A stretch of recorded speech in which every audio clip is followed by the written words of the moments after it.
Good evening, everybody, and welcome to another edition of the Sports Exchange. My name is Scott Morgan, off the Motor City Mad Mouth, and along with David Levin, and one of my favorite analysts is Mark Littell. Mark, glad to have you back on the broadcast. It's great to be here. Thank you. All right, well, Mark, how you been doing these days? You staying safe up in North Dakota with the COVID-19? Oh, is this anything like nothing you've ever seen before? Is it, Mark? Well, it's a knockdown. It's everybody's on stop, and Yeah. it's just like anywhere else. Be safe, be inside, and let's just wait it out and see what happens. Yeah, we've dealt with a lot of things, but when I hear the invisible enemy, oh my goodness, and the word unprecedented, these are strong Yes. words. Governors issuing lockdowns. It's just like Well, nothing we can ever imagine, isn't it? well, the worst thing I guess is no baseball. So, Uh, well, then you know what? We've got to give our fans a reason to talk baseball, and what I like to do is lead it off, and I'm going to let David Levin talk to you, and I'll interject as a situation presents itself. So, David and Mark, go at it, and I'll get involved a little bit later on. Go ahead. Great, thank you. Good to talk to you, Mark. yeah, Hope things are well where you are. I wanted to talk a little bit about the state of the game right this moment. I know that I've been doing a lot of reading and talking to people that they are talking about when baseball finally is able to resume, and after we go back to training camp and players get adjusted, teams get ready. They're talking about possibly playing in parks that they're not going to allow the fans in. What's your take on that? Are you in favor of being able to? I know obviously playing the game is important, but what do you think about doing that? well, I think they're going to have to adjust accordingly, which is the thing that everybody else has been saying in the state and federal government. I think just adjust accordingly. You're going to have to creep back into it. I could see where you might have a 2-week spring training actually versus the longer spring training, because see, these guys are ready and they're going to be in shape. They're going to be working out. They've been throwing. All they got to do is come back together. They've already had a trial run. They already know who's basically going to make this club unless there's other issues. The other factors are, I think, when they started up slow and they set the pace. The thing I look at is, are they going to have like an 81 game schedule and go back into it like a second half and then go to a playoff situation? Because I don't think that's going to hurt anything. Because if you sit back there and you look, it's just way too long to put baseball out there to Christmas, and you've got a football season right there in the middle. So it's that's my feeling. And I think you're going back into spring training in February again. Good grief! So it's nonstop. And Let me ask. Sorry, go ahead. yeah, well, you got 4A pitching in a sense, because you have to delve into the pitching aspect, because so the quality of play is going to be hurt, because you're going to be dipping into the minor league system so much for that pitching. And I know you've got the 26th man now, but still you're going to have basically a 30-man team for the most part. I know that we've lived through work stoppages with baseball, and we've seen strikes, and we've seen shortened seasons, and we've seen 9/11, and we've seen everything that's gone on in my lifetime. Yes. And I'm approaching 50, so it's not it's I've seen quite a bit. Do you think that the shorter season is going to hurt the quality of the game itself? I mean, we're not going to see 50 home run hitters. We're not going to see 20 game winners. Do you think there's still the quality for an 80 games, 80, 100 games, we're still going to see high quality like we would normally see? I think if they keep it at the right amount of games, I think you'll see really good quality. But if they try to push a lot of games together and they talk about double headers, I don't think they want to do. It depends on what date they're coming back, and that's to be determined. Actually, that's a toss-up. How much of it does it get hurt? How much of it gets hurt then because while the NBA and the NHL are not going to come back, you're not. Right. You're going to see. You probably aren't going to see golf come back. You may see NASCAR come back, but those are kind of outlier sports. The one that you're competing with then is the NFL. And if you start dipping into that, how much does that hurt as far as revenue and sponsorship and advertising. I mean, how much of a hit is the league itself going to take? That would take a big hit then. As far as it goes, it depends on when they end it. If they end it regularly, like it, the last week of October, right, I mean, it nudges, it bumps November, the World Series, and they cut it off like that, and they do the World Series, and they can, they're into the football season already. Then it would be okay, I would think. But you want it, if you drag it out, people are going to get tired of baseball. And then, like I said before, that comes back in February again. It's nudging it too close. So you have to have that. To me, you got to have the break in there and give people a break, no matter how much they want it. I mean, you have to, they're going to have to step away. And so are the players. The players have to step away as well. There's going to be other players that are out there that were injured in spring training that will also be able to come back during this time lapse with the COVID here. Thing, and so that's another one. You're going to have maybe a player or two that was not counted on, for opening day, now being ready to come back for a second part of the season. And, you touched on a lot of things I was going to ask you, so that's very cool. Thank you very much. But let me ask you this too. I know that I was thinking about this. In '94, I believe was it '94 when the Expos basically got shut out of baseball, right? And there was so much made about that. Do you see that bottom-feeding teams like the Marlins, like maybe the Kansas City Royals, or somebody else like that, this might help them because there's that Novocaine? I don't know what I'm supposed to do, so I'm just going to go out and play baseball, and maybe I surprise everybody, and possibly make a playoff run. Well, they actually could, because a lot of times your secondary type teams, your B squads almost, we used to call it B teams, will sit there and they work really hard in spring training, and they're running full tilt really well if they've got a really good manager, which Matheny, for instance, is over there, and whoever else. But they could win some big games right off the bat. And take some teams by surprise, but in the long run you don't know. But Kansas City has been bought out, and I think they're going to change their tune. It's going to take 2 to 3 years, but for them to change their tune, but they're going to be on the right path, because that's a real baseball man, the Kansas City. I didn't mean to preach about him so much, but he was over in Cleveland, as a partner over there. And I believe they have 17 partners in the buying that over there in Kansas City. But the doggone thing was $1 billion. David Glass just passed away in January, and his son Dan was always part with of being in the system with the Royals. But for them to turn that into they bought it for like $96 million, and end up selling the thing for $1 billion. So it's interesting. Let me ask you this, because you were talking about ownership. In my neck of the woods, it's the Marlins, and like I told you, we're talking about. I cover the minor leagues, and I do cover the Marlins to the extent. How good do you think it is that somebody like Derek Jeter is involved on the ownership side? With his illustrious career, and him being the captain and the Yankees and all this. But how good is that for baseball, for players like that to come back and be part of the other executive role? Well, I guess he wanted to get his foot in the door. I guess he made some money with it. I don't know how much say he has, and I'm not so sure he knows how much say he has. I mean, I think you're flipping coins over there. I mean, I wouldn't say that,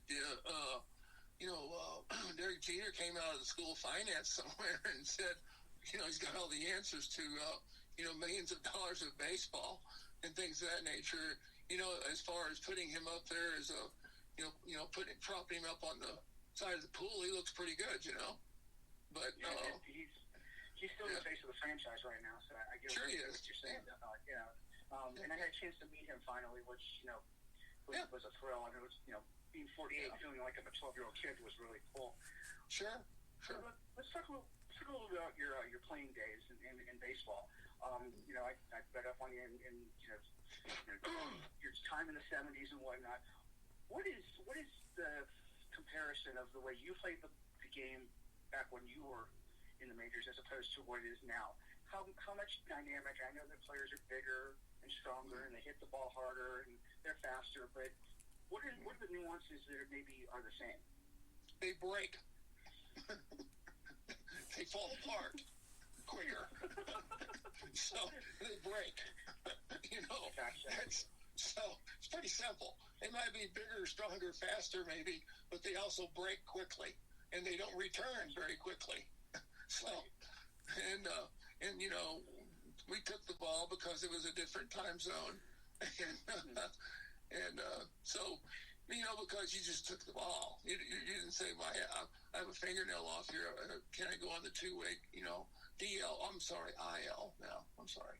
But anyway, so, but that's the thing, and, there's some really good players out there. But, like you look at pitching, for instance, right now, there's still some really good pitching out there. But there's also a lot of throwers out there. You see a lot of guys, basing everything on velo, velocity. And, velocity, you can throw 100 miles an hour, but they can knock the living crap out of it just as well. I mean, if it's straight in, it goes straight out very fast. So, right. One of the pitchers we have down here in Miami was Sandy Alcantara, who was in the Cardinals organization and came over in the Marcell Ozuna trade. He throws 97, 98 miles an hour, and it's fast and it's strong, and people look at it and go, wow. But he had to work on his control. And he was, if you don't have you can have the velocity in the world, if you don't have any control and you have no rhythm, it gets knocked out of the park so easily. He's going to be a surprise this year, I think. Do you still follow the teams that you play for consistently as you watch the game? A little bit, sometimes, I watch it a little bit. I do, but. I watched the Cardinals. They have a pretty good pitching staff right now, and they have always had a little bit of depth down at in the minor league system as well. And then I think the Royals maybe could surprise some people because they do have some young pitchers, and it depends how they want to do that. But sometimes you can bring those young pitchers up too quickly, but also on the other hand, they might surprise you. I was kind of like one of those guys too, that did that. I mean, that was a long, long time ago. But on occasion, you'll have these pitchers who it's a lot younger game too. They're getting to the big leagues a lot faster and several at a time, not just in little bitty short spurts. So, right. Yeah. So, do you follow the minor league game as much now because it's so much more important to the development? I know that, like you said, they get to the majors quicker, and usually if you're Double A and you're ready to go, then they make the jump. Those things. How close do you follow that? Well, I don't really follow it as close as I used to, but I do know. To me, Double A is the jump on, jump off type thing.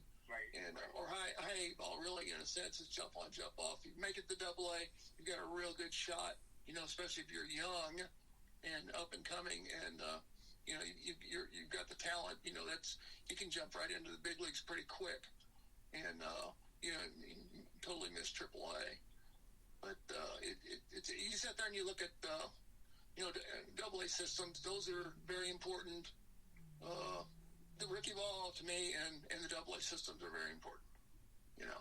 Because you can see your new guys coming in. So. As a player, and we had a conversation last night with Mel Farr about football, and I'll ask you the same question. Mm-hmm. From the time you started playing baseball, I know when you got to the minors and you moved through the majors and whatnot, you made contacts and you have relationships with people and whatnot. Who have you kept in contact with after the game that you talk to on a really regular basis? Well, like. Some of the guys that I had played with, for instance, like Alf, I was just talking to Al Fitzmaurice this morning, or Jim Wolford, who I had played with. And then, I think we just kind of bump into each other. The luxury I have is that I ended up coaching for 18 years, professionally. So, that was good. I did some things abroad in Australia. I was out there 4 years. and then Cuba and Panama, and then I played in Puerto Rico and Dominican. I went down there with the Royals when I was a coordinator, and of course I think everybody goes to the Dominican, and of course that's that island's got 30% of the ball players out there in the major league uniform. Right. So that's a big deal.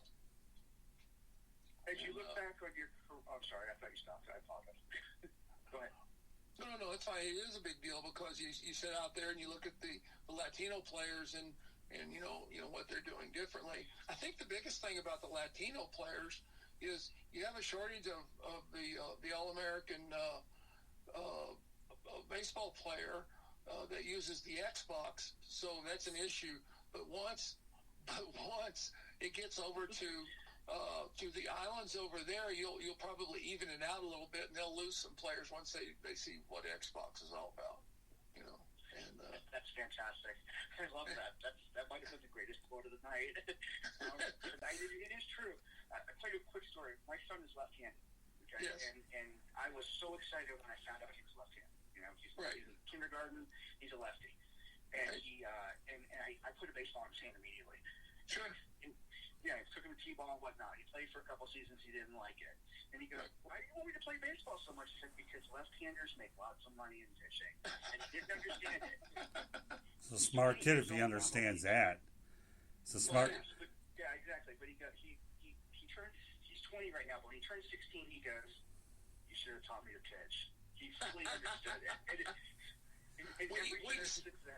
Which you did save his arm, though. That's a good thing too. Yeah, I know. But you could be a better reliever, and you could still stink, and you could still make a lot of money. And you sure. Get that part. Yeah. Well, you still have yourself throwing left-handers out there as well. No, yeah, you do. I know. Yeah. And I have a few of them. I've seen them. Yeah, exactly. Yeah. But, those guys get a lot of outs for people, which is nice. Okay, now, I'll end with this, and then I'll pass it off to Scott, because I know he's waiting to talk to you. But when you look back at everything you've done, and your career in coaching and teaching and playing and all these things, what gives you the greatest joy about this game? I don't know. The one thing, like any other player thinks, is we all miss the camaraderie of being on the field, being on the bench, being on the plane, being in the restaurant, or being with a group of guys, or just talking. That's the biggest missed part. I'm sure most people will tell you that. But the process of what the game taught you about how life works is big. A lot of people will say, "What do you mean baseball teaches you about life?" Well, actually, it teaches a lot about work ethic, because you've got to keep. If you can not have the tools or the talent, but you can still learn the game and work hard at it and enjoy it, and not be a major league ball player. I've seen that, but those people who go back out into the workforce, I mean, they've got a lot done. They're multitaskers, and I think that says a lot, for people that have been in sport in general. So I think that's helped me quite a bit, because you have so many negatives. There's more negatives than there are positives.